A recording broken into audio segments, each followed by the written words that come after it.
कार्तिक स्नान के नियम क्या हैं आज हम जानते हैं। व्रत कैसे करें, व्रत में क्या खाएं क्या ना खाएं, उद्यापन कब करें, दीपदान कहाँ कैसे करें, क्या क्या नियम होते हैं, किस प्रकार से करने हैं, किस टाइम पूजा करती हैं। तो चले अब हम जानते हैं किस टाइम कार्तिक मास में पूजा कैसे करें। जानते हैं कार्तिक मास के नियम, इसलिए इस वीडियो को पूरा देखें, आखिरी तक देखें, अंत तक देखें। अब हम कार्तिक मास के स्नान के बारे में जानेंगे। कार्तिक मास का स्नान कब किया जाता है, क्या खाना होता है, सारी बातें जानेंगे। उससे पहले लेते हैं कार्तिक का महीना कब से शुरू हो रहा है, कार्तिक स्नान हमें कब से शुरू करना है और कार्तिक स्नान कब तक हमें करते रहना है। चलिए अब इस वीडियो को शुरू करते हैं कार्तिक के महीना के नियम के बारे में। यह महीना भगवान के दामोदर स्वरूप के लिए समर्पित होता है, भगवान विष्णु के लिए समर्पित होता है। कार्तिक का महीना दान दीपदान करने के लिए, पूजा पाठ करने के लिए बहुत ही महत्वपूर्ण होता है। इस महीने में किए गए जप तप दान का बहुत महत्व होता है। थोड़ी सी भी पूजा पाठ का मंत्र जाप का अक्षय पुण्य प्राप्त होता है। कार्तिक का महीना 17 अक्टूबर से प्रारंभ हो गया है और 15 नवंबर को कार्तिक पूर्णिमा का समापन हो जाएगा। अगर आप कार्तिक प्रतिपदा से भी स्नान प्रारंभ करते हैं तो कार्तिक पूर्णिमा के लिए सुबह से ही व्रत का उद्यापन कर देते हैं। इसलिए आश्विन पूर्णिमा, जिसे शरद पूर्णिमा कहा जाता है, उस दिन से हम स्नान प्रारंभ करते हैं तो अगली कार्तिक पूर्णिमा तक हमारे 30 दिन पूरे हो जाते हैं। कार्तिक के महीने में सुबह सवेरे जल्दी स्नान करने से भगवान विष्णु की पूजा करनी चाहिए और तुलसी माता की पूजा करनी चाहिए, पीपल पथवारी की पूजा करनी चाहिए और अपनी शक्ति सामर्थ्य के अनुसार हमें मंत्र जाप ध्यान और धर्म की किताबें अवश्य पढ़नी चाहिए और दान करना चाहिए। भगवान विष्णु जी की, भगवान तुलसी जी की और भगवान यमराज की सबकी कथाएं सुननी चाहिए। हरवंश पुराण अवश्य सुनना चाहिए। कार्तिक महात्म्य सुनने का बहुत अधिक महत्व है। भक्तों के मन में बहुत अधिक प्रश्न होते हैं, पूरे कार्तिक महीने में हम क्या करें क्या नहीं करें, इस महीने के क्या क्या नियम होते हैं, पूजा विधि क्या होती है, तुलसी जी का पूजन किस प्रकार से किया जाता है, कब किया जाता है, सुबह किया जाता है, शाम किया जाता है और किन किन चीज़ों का उपयोग किया जाता है, किन सामग्रियों का उपयोग किया जाता है। ये हमारे मन में बहुत सवाल जवाब रहते हैं। कहते हैं ब्रह्मा जी ने इस महीने में सारे व्रत तप दान एक पल्ले में रखे और दूसरे पल्ले में कार्तिक का स्नान रखा। कार्तिक स्नान वाला पल्ला भारी हो गया, इसलिए कार्तिक स्नान अधिक महत्वपूर्ण होता है। सभी मनोकामनाओं की पूर्ति करने वाला कार्तिक माह में कार्तिक स्नान का बहुत अधिक विशेष महत्व है। कार्तिक का महीने का स्नान करने से पहले पापांकुशा एकादशी आती है। उसमें विष्णु जी की पूजा अर्चना व्रत तप करने से उसके बाद से स्नान प्रारंभ हो जाते हैं और हमें भगवान विष्णु से संकल्प लेना चाहिए कि यह हमारा कार्तिक स्नान पूरा हो और हमें उनका आशीर्वाद लेना चाहिए। वे भक्तों को आत्मिक बल प्रदान करते हैं। वैसे तो कार्तिक स्नान पवित्र नदी स्नान करना चाहिए, लेकिन पूरे महीने हम नदी तट पर स्नान करने नहीं जा पा रहे हैं तो घर में ही गंगा जल सम्मिलित जल से सुबह के समय तराइयों की छाँव में हमें स्नान कर लेना चाहिए। इससे हमें गंगा का ही इस महत्व प्राप्त होगा, फल प्राप्त होगा। सुबह सवेरे हम कब तक कार्तिक स्नान करें जिससे हमें सुफल की प्राप्ति हो जाए। ब्रह्म मुहूर्त में किया गया स्नान सबसे अधिक फलदायी माना जाता है। 4 बजे से 5 बजे के बीच में करा हुआ स्नान बहुत अधिक फलदायी होता है।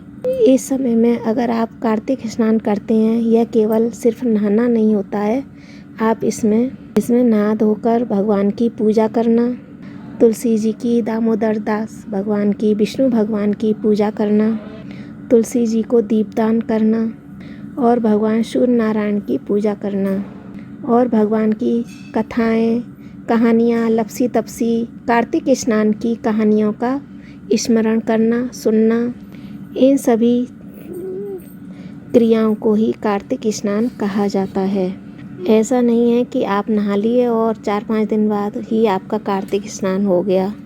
आप भगवान की, विष्णु भगवान की, तुलसी जी की और धार्मिक कथा कहानियाँ सुनते हैं, यही कार्तिक स्नान का विशेष महत्व कहलाता है।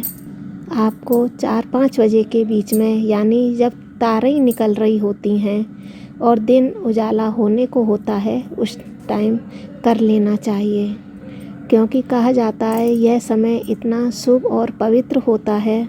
इसमें अगर आप पूजा पाठ करते हैं तो यह सीधा भगवान तक पहुंचता है। इस समय में अगर आप कोई भी प्रार्थना करते हैं तो सीधी भगवान तक पहुंचती है, तो वे उस प्रार्थना को निवेदित करते हैं और उस प्रार्थना को बहुत जल्दी सुन लेते हैं। लेकिन क्या करें, जो लोग अभी पूजा नहीं कर सकते हैं, जिन्हें कार्य होता है, जिन्हें जल्दी नहीं उठ सकते हैं, तो वे भी नहीं कर सकते। क्या वे देर से स्नान नहीं कर सकते? तो देखिए, आपके साथ अगर कोई प्रॉब्लम है तो आप थोड़ा देर से भी कार्तिक स्नान करने से अपना वही कार्तिक का फल प्राप्त कर सकते हैं। कुछ न करने से तो कुछ अच्छा ही है। आप जिस समय स्नान करते हैं उस समय ही नहा धोकर स्वच्छ कपड़े पहनकर भगवान की पूजा करें, विष्णु भगवान की और तुलसी वृंदा की पूजा करें। आपने जो भी संकल्प लिया है, वैसे तो कहते हैं कि पवित्र नदी या किसी पवित्र जलाशय पर किया जाता है, तो इसका मतलब यही है कि ठंडे पानी से ही स्नान किया जाता है। अगर किसी के साथ स्वास्थ्य संबंधी कोई परेशानी है, अगर वे ठंडे पानी से स्नान नहीं कर पाते हैं तो वे गर्म पानी से भी स्नान कर सकते हैं। अपनी शक्ति सामर्थ्य के साथ स्नान करना चाहिए। ऐसा नहीं है कि कभी आपने ठंडे पानी से स्नान किया, कभी आपने गर्म पानी से स्नान किया और आप बीमार हो गए और आपके जो व्रत नियम थे, संकल्प थे, वे सारे खराब हो गए, आपके अधूरे रह जाएंगे। भगवान तो हमारे मन के भाव से ही प्रसन्न हो जाते हैं। हमें इससे कोई फ़र्क नहीं पड़ता कि हमने स्नान ठंडे से किया या गर्म से किया। हमें यह देखना है कि हम कितने नियम निभा सकते हैं। बहुत सारे नियम होते हैं कार्तिक की पूजा में, तो बहुत से लोग सारे नियम नहीं निभा सकते, तो जितने आपसे निभाते बनते हैं वह नियम अवश्य पालन करने चाहिए। एक व्रत का सवाल मन में आता है कि हम कार्तिक मास के नियम कैसे करें, कौन कौन इस व्रत को कर सकता है। वैसे तो कार्तिक मास की पूजा अर्चना अधिकतर महिला ही करती हैं। अगर पुरुष हैं, बच्चे हैं या बूढ़े हैं, वे करना चाहें तो कर सकते हैं, अपने स्वास्थ्य सामर्थ्य के अनुसार कर सकते हैं। कुछ लोग एक समय मीठा खाकर व्रत करते हैं, कुछ लोग एक समय भोजन करके ही व्रत करते हैं, जैसे सब्जी, रोटी, दाल, चावल, सात्विक खाना। कुछ लोग फलाहारी करते हैं। आप पूरे महीने जैसा व्रत रख पाएँ वैसा ही संकल्प करें। अगर आप एक समय का भोजन का व्रत संकल्प लेते हैं तो एक समय ही भोजन खाना खा सकते हैं। जैसे सिंपल भोजन है, बिना प्याज लहसुन वाला आप खाना खा सकते हैं। इसमें जैसे मसूर दाल है, वे भी आपको नहीं खाना चाहिए। जिनके यहाँ कांसे के बर्तनों का उपयोग किया जाता है, वह उन्हें कांसे के बर्तनों का उपयोग नहीं करना चाहिए। वैसे तो तुलसी माता की पूजा पूरे साल हम करते हैं। हर महीने में तुलसी माता की पूजा करने का अलग अलग महत्व होता है, लेकिन कार्तिक के महीने में विशेष तुलसी की पूजा करने का अलग ही महत्व होता है। भगवान कुबेर और माता तुलसी की विशेष कृपा होती है। सुबह शाम तुलसी जी की पूजा करने से, परिक्रमा करने से, दीपदान करने से घर में सुख समृद्धि का निवास होता है, संपन्नता आती है। इसलिए कार्तिक के महीने में तुलसी जी की सुबह शाम पूजा अर्चना करनी चाहिए। जल अर्पित करें, दीपदान करें। अब इस जगह पर लोग बाग पूछते हैं कि दीपदान क्या होता है। तो दीपदान ऐसा होता है कि कुछ लोग नदी के तट पर करते हैं, कुछ लोग मंदिर पर करते हैं, तो कुछ लोग अपने घर की छत पर करते हैं, कुछ लोग मुख्य दरवाजे पर करते हैं, कुछ लोग तुलसी जी में दीपदान करते हैं और भगवान विष्णु भगवान के सामने मंदिर में भी दीपदान किया जाता है। दीपदान का मतलब होता है दीपक को जलाना। अगर आप हर रोज़ सुबह के समय तुलसी जी के पास दीपक जलाते हैं तो इसे कहते हैं आपने तुलसी जी को दीपदान किया है। अगर हम भगवान के सामने दीपक जलाते हैं तो कहते हैं कि भगवान मंदिर में दीपदान किया है। अब सवाल आता है कि दीपक तेल का जलाएं या घी का जलाएं, कैसा जलाएं। देखिए, अब हम आपको बता रहे हैं कि आप तेल का भी जला सकते हैं और घी का भी जला सकते हैं। जैसे ही कार्तिक महीने में रविवार पड़ेगा, एकादशी पड़ेगी, तो इन दिनों में क्या करें क्या नहीं करें। तो हाँ, तुलसी देवी को रोज़ाना दीपदान किया जाता है। रोज़ाना तुलसी माता की परिक्रमा की जाती है। पूजा करें और हर रोज़ दीपदान करें और परिक्रमा करें।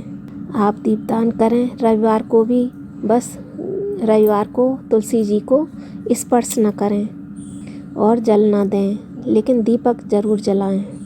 उनकी पूजा उपासना करें, आरती करेंगे, परिक्रमा करेंगे और कथा कहानियाँ पढ़ेंगे। आप इस तरह से करें, जो आप करते हैं करते रहें। बस कुछ महत्वपूर्ण जो दिन होते हैं जिसमें तुलसी जी को स्पर्श नहीं किया जाता है, तो उसको आप स्पर्श नहीं करना, जल नहीं देना।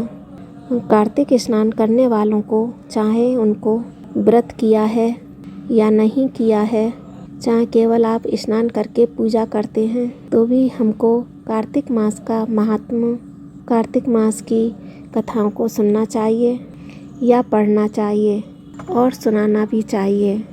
अगर आप हमारे चैनल को पसंद करते हैं तो हमारे चैनल को सब्सक्राइब करें।